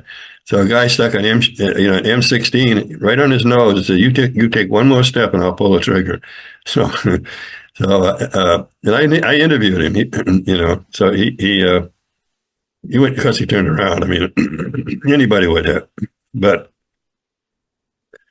The last incident that I know about that was on Secret Mountain, an Apache guy. He's a friend of mine. Mm-hmm. He's a young guy. He's 22 years old, a full-blooded Apache, and he ran into 6 guys that were masked that had machine guns, and they said, "You're in a place where you shouldn't be. Turn around. They cut a bush for him, drag your trail as far as you can see, and forget what you saw." But these guys, he said, they were extraterrestrials. Their faces were covered. They didn't want us to see their faces. So there's strange stuff goes on around here. Really strange. Then it's going to ponder this question then. Based on the fact that you said potentially this is a prison planet, right? Let's go with that theory. Are the aliens in this case the wardens and jailers?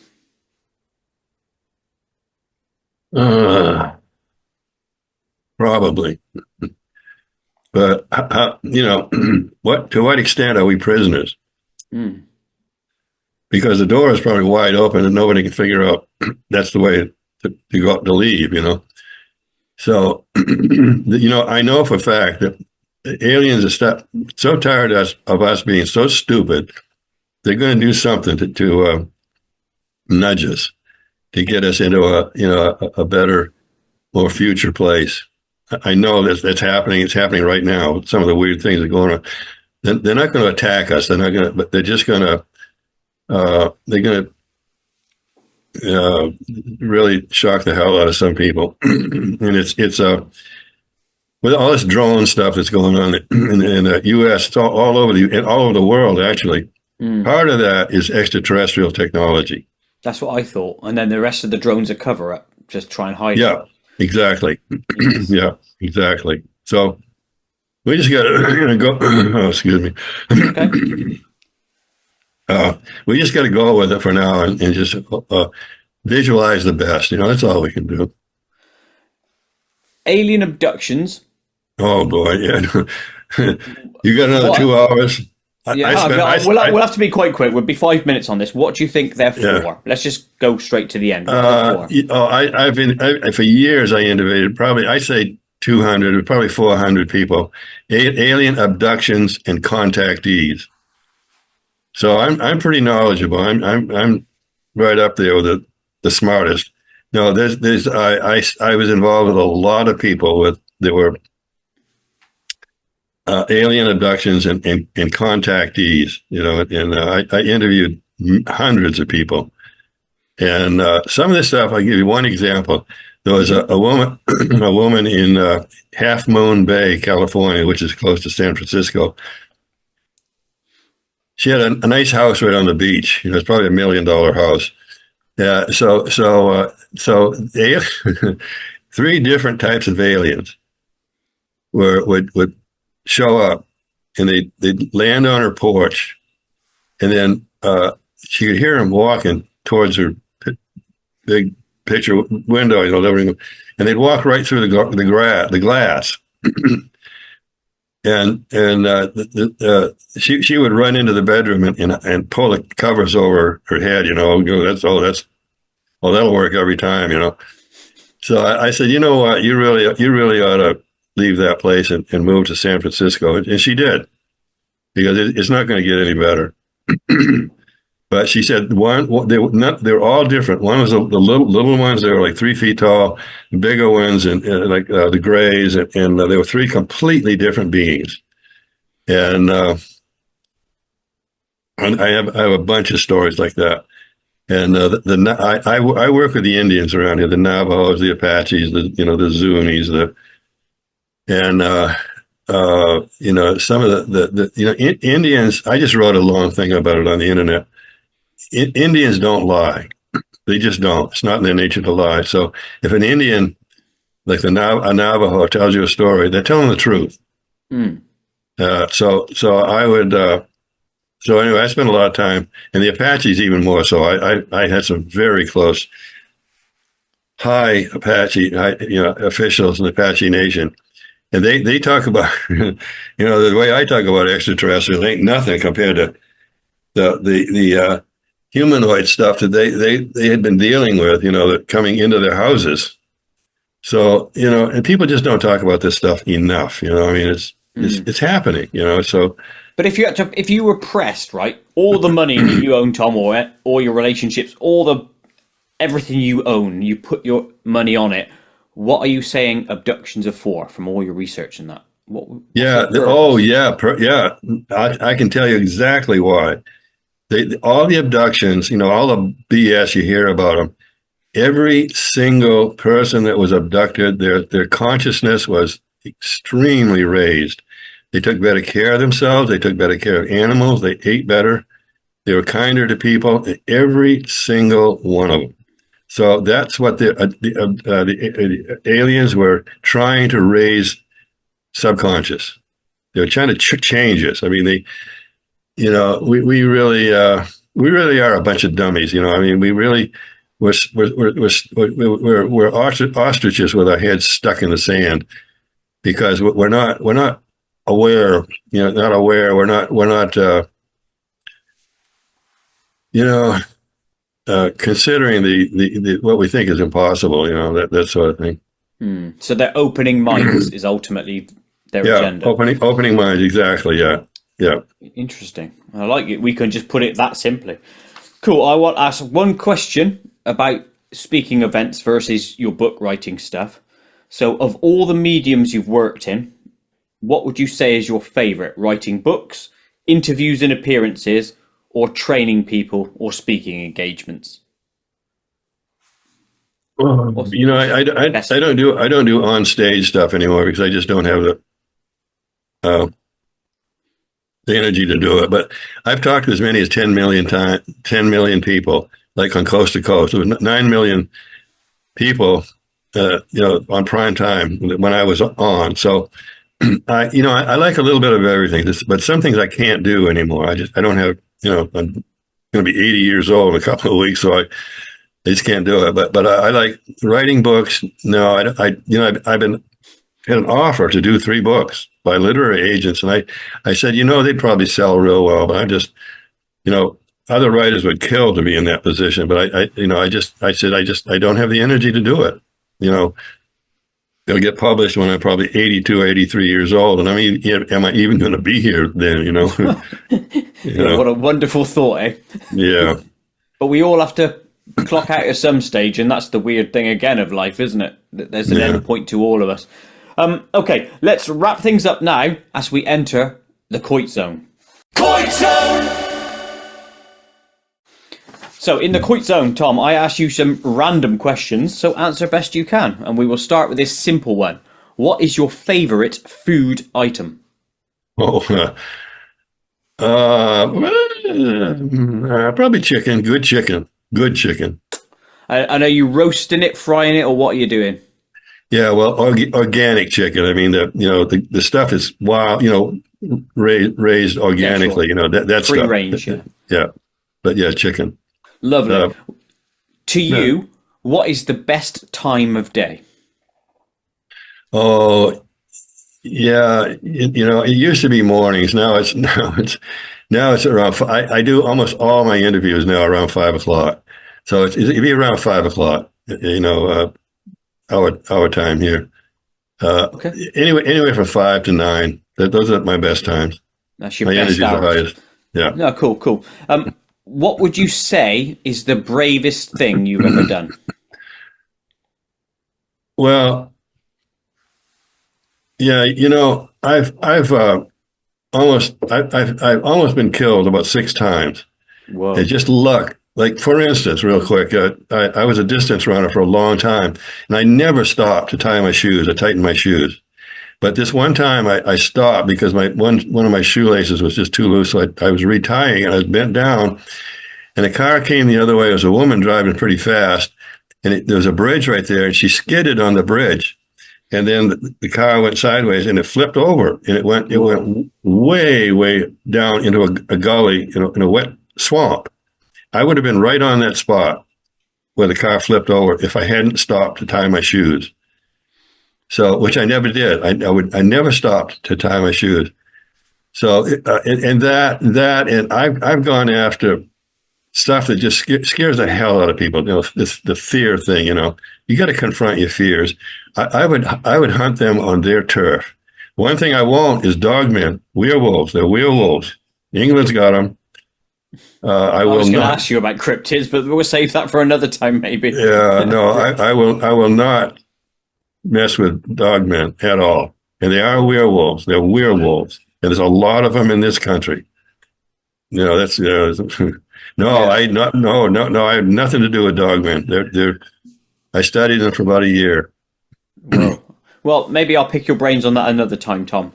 What is the worst smell ever?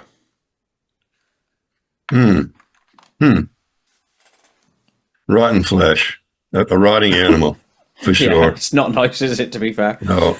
Do you have a favorite movie? Oh. Well, yeah, Clint Eastwood stuff. I like Clint Eastwood stuff. Yeah, he's 94 years old now, but Clint Eastwood, yeah, I really like his stuff. He's still pumping out films as well, to be fair to him. Yeah. Yeah, good on him. What is the worst physical injury you've ever sustained? I was a professional skier, snow skier, and I broke my left leg in 6 places. I never fell, never got hurt. And one day I smoked a joint. Everybody was smoking joints because it was the last day of the season, April of 26. So I smoked a joint with one of the lift operators, and I went about 100 yards and my one ski hit a rock, and I broke my left leg in 6 places. So that was the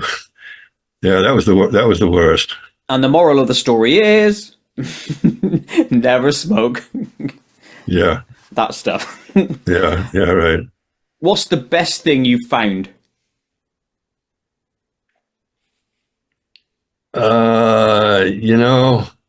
I was a treasure hunter, we found things like Apache arrowheads that were they'd been in a fight, a battle with the U.S. cavalry.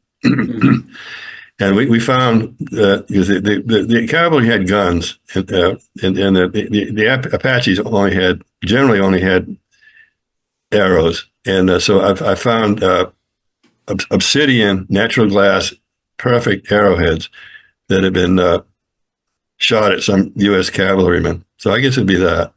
It makes you then think, how did they carve obsidian? Because isn't that one of the hardest things ever, apart from diamond? Yeah. Well, they chip it. They just tip like that, and just I've never tried it, but they would just chip them until they made an arrow, and some of them were razor sharp. Yeah, it's like flint knapping, isn't it? The same thing. Yeah, same thing. Spiders, let them move freely or destroy them immediately. Oh, leave them alone. We've got some big deal spiders here in Arizona. I used to be. Yeah, spiders and snakes used to. That was my big thing, and one time, I was asked to go over to a friend's house here in Sedona, and I took the lid off, and there was about 10 black widow spiders. I had to reach. I had to reach way down to get to the damn faucet, and I was in such a hurry, I said, screw it. So I carefully reached down between all those black widows and turned the water off and then pulled my hand out. None of them moved. I didn't, if I'd have gone fast, the black widow, if you get a black widow bite, it's as bad as a rattlesnake bite.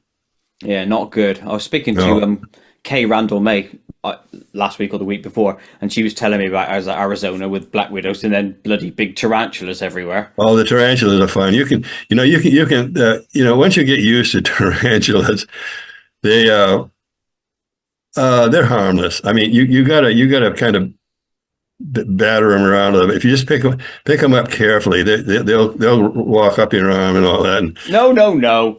I didn't like the phrase you used then. If you get used to them, no.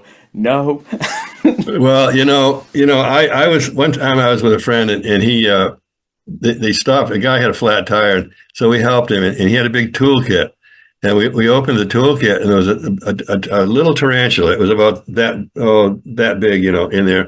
And so it didn't look threatening at all. So I took it out and I put it on my hand. And that tarantula, how sensitive the hair is on your arm? I couldn't feel that tarantula walking up my arm. Whoa. But it was just a little one. It wasn't. So this one woman, she's, oh, can I try that? So she screams and throws the tarantula about 30 feet in the air. And somebody caught it on the way down. But yeah, that was they're not dangerous. They can sting. They got stingers, but they rarely do. Yeah, I know, but they just look gross, and they don't look gross. That's the wrong term. Yeah, no, they're scary. They're scary looking dudes. They really, yeah, definitely. Right, and here's the last question in the Koit zone. You are offered a chance to sail to the stars with alien beings on their craft.